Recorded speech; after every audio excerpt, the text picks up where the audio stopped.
இந்த வண்டி அந்த பாலத்துக்கு கீழே ஒரு குறிப்பிட்ட பிரிட்ஜு டிரைவருக்கு பார்த்தாலே தெரியுமே.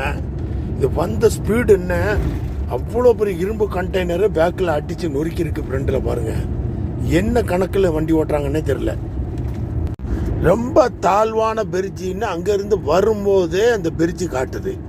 ஆனால் அந்த டிரைவருக்கு என்ன கொஞ்சம் கூட இல்லையா? இது சவுதியில் நடந்தது. இங்கே பாருங்கள் எப்படி இவர் உள்ளே போனார். இவர் என்ன டிரைவர் பின்ன ரொம்ப நல்லாவே தெரியுது. தூரத்தை பார்க்கும் போதே ரொம்ப தாழ்வாக இருக்குன்னு. எவ்வளோ கஷ்டம் பாருங்க. கண்டெய்னர் போய் மேலே தட்டிக்கிட்டு இப்போ எவ்வளோ பிரச்சனை அவங்க போலீஸ் வந்தா தெரியுமா?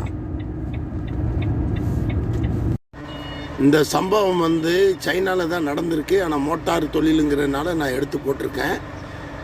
கண்டெய்னர் தட்டிக்கிட்டு இருக்கிற இடத்துல பாருங்க 4.5 போட்டிருக்கு மீட்டரு. இவர் எப்படி போனார்? 5.5 போட்டால் மட்டும்தான் நம்ம பிரிட்ஜுக்கு கீழே போகணும்.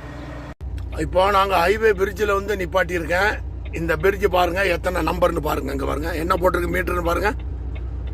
இன்னும் பாருங்க, இது அரபியில் 5.5 மீட்டர், 5.5 மீட்டர். பார்த்தீங்களா?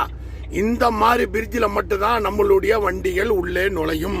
ரொம்ப கவனமாக இருக்கணும். மற்றபடி 4 மீட்டரு 4.5 மீட்டரு அவங்க 4.5 மீட்டருக்குள்ள நுழைஞ்சதுனால தான் அது வந்த வேணே.